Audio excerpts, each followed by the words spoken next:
Good morning. I am based in Brussels, and that's not a political decision. I've been there for 20 years.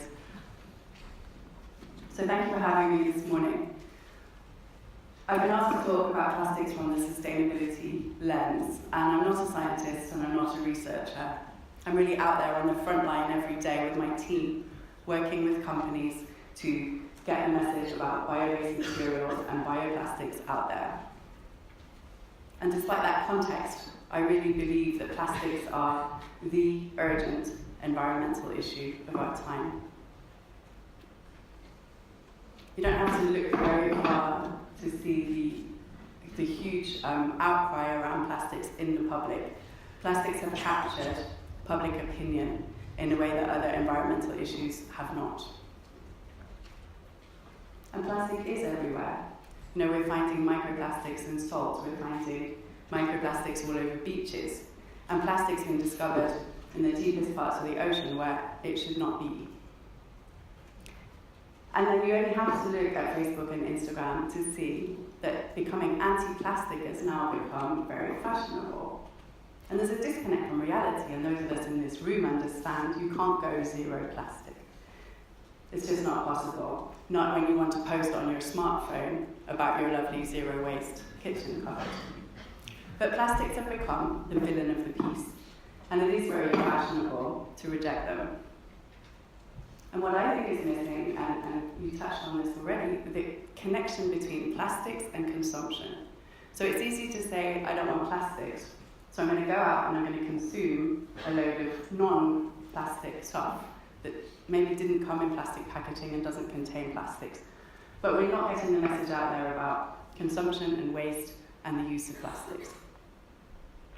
For any vaguely conscious consumer today, there are some essential accessories in the fight against plastics, and I do say this with some irony. Reusable cups and even straws. Now, for the healthy and fit amongst us, there's rarely any need for a straw. We've even got shoes from beach plastic, shopping bags made from cotton or recycled materials. And I believe that plastics have become the urgent issue because they are an everyday issue. It's tangible. And this photo was one of the responses that I saw to the 10-year challenge on Instagram this month. It's much harder for us to wrap our heads around melting glaciers and emaciated polar bears than it is plastics, which are in our lives every day.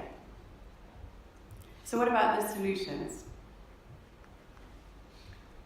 Well, some interesting, fashionable solutions have come up. We've got the edible six-pack ring from Saltwater Brewery in the US, which is a ring to hold beer cans, which is made from spent materials from the brewing process. So if it would end up in the marine environment, which it should not do, it would potentially feed the turtles instead of doing damage. And then we see the zero-waste supermarkets, the unpackaged supermarkets popping up everywhere. But really, how practical is that? Until that becomes a mainstream thing in your major supermarket, going to a specialized, unpackaged supermarket is not within the reach of most of us. And then beach cleanups, they get a lot of publicity as well. Collecting their plastic waste from the beach and throwing it away is going to stop some of the plastics getting into the environment, but not the most of it. We wanted bioplastics to be the solution, but are they? I've been an advocate and passionate about plastics for many years now, but I've always advocated for responsible development and intelligent use of plastics and bioplastics and biomaterials, and that this be coupled with responsible consumption. After 9 years of running my business and traveling every week to different events and to meet with clients and jetting all around the place, I started to feel that I wasn't very sustainable. So I actually took a step back and I took a sabbatical for a year.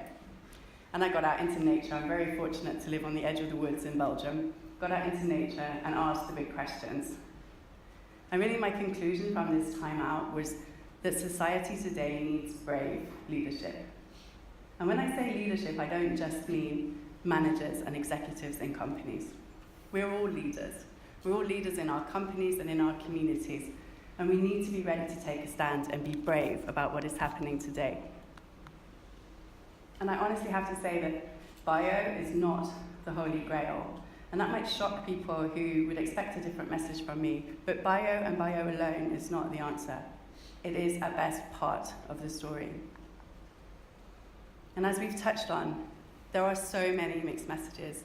I've been running a firm for 10 years which communicates on biomaterials, and I can tell you it is a communications nightmare.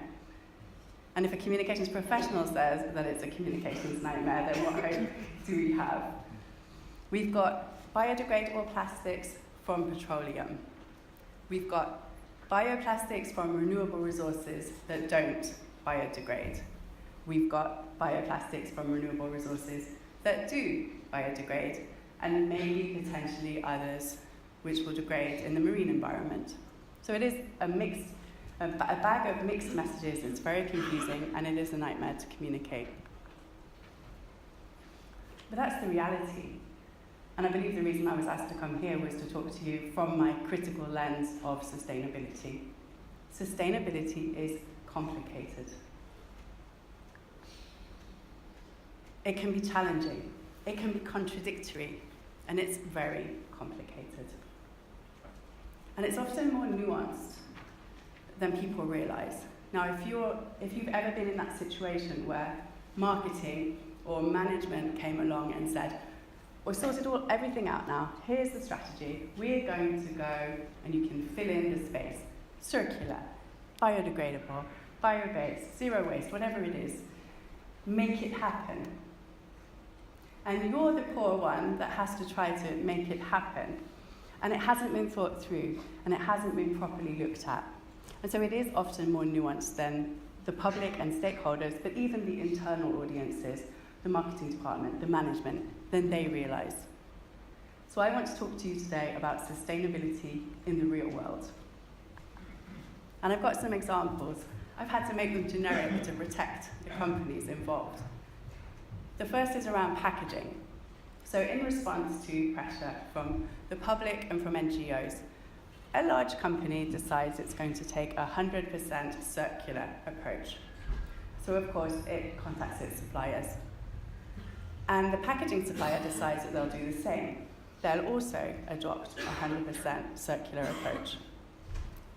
But then the LCA team in the packaging supplier, who are the ones that have to make it happen, they realize that having this 100% target is actually not going to bring them to a zero target. It's going to increase the impact from energy and carbon because of the additional recycling that would be required.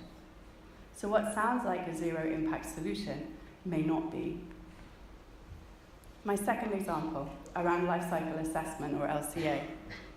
And we have a company with strict performance requirements for its materials, and they request an LCA from their supplier. The company then makes their decisions and their reporting calculations based on the LCA they receive from their supplier.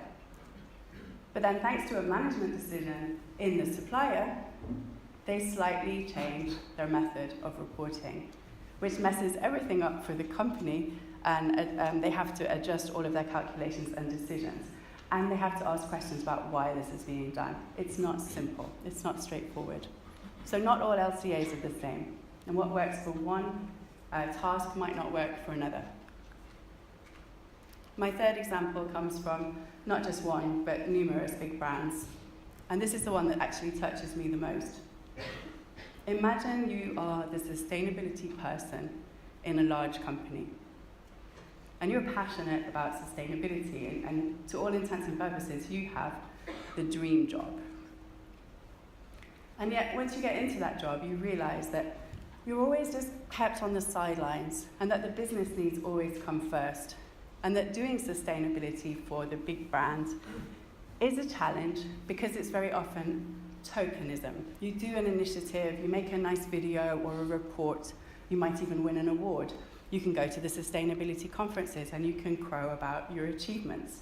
But deep down, you know that the company's not listening to you, that the company wants you for show, and that it's part of the brand values, but it's not actually part of the company's values. So they know they're not being taken seriously. which is pretty soul-destroying.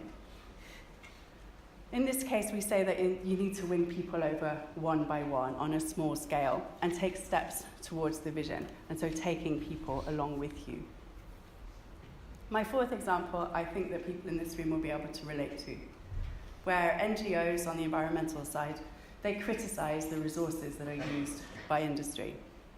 And so, based on this, a company decides to introduce biotech ingredients instead of natural ingredients.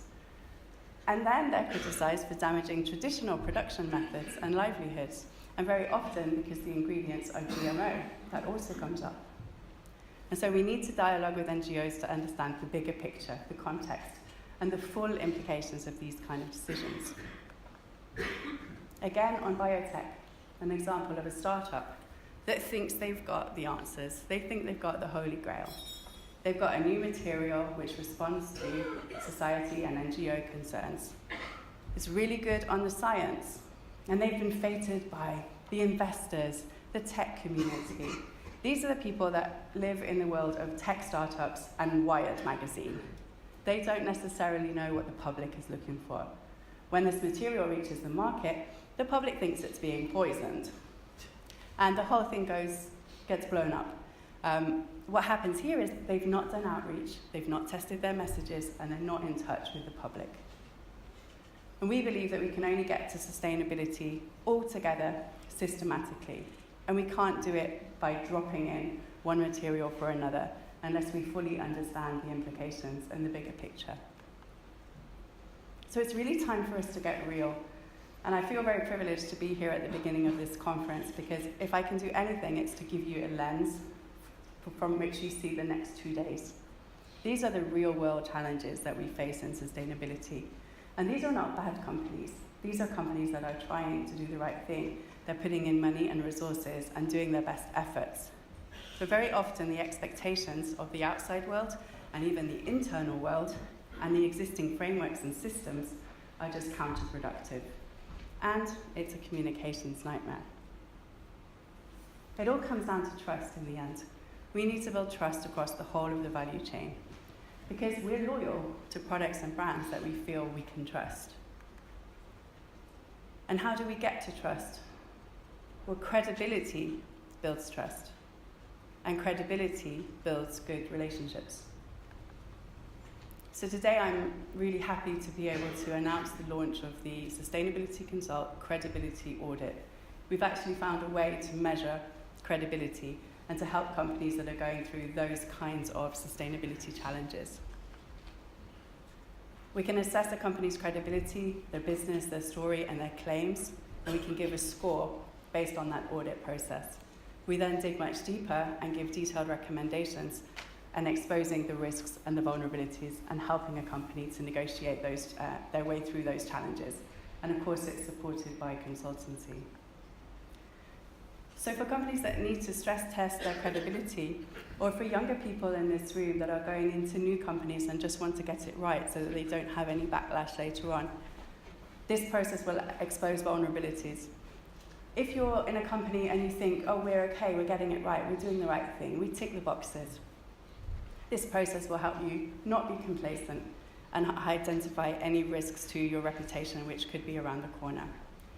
And for the struggling sustainability professionals, this process will help get internal buy-in for the work. So our goal has always been to contribute to making things more sustainable and to help the companies that are trying to do that. So this credibility audit is the next step in that process for us, and we look forward to working with you on it. Thank you.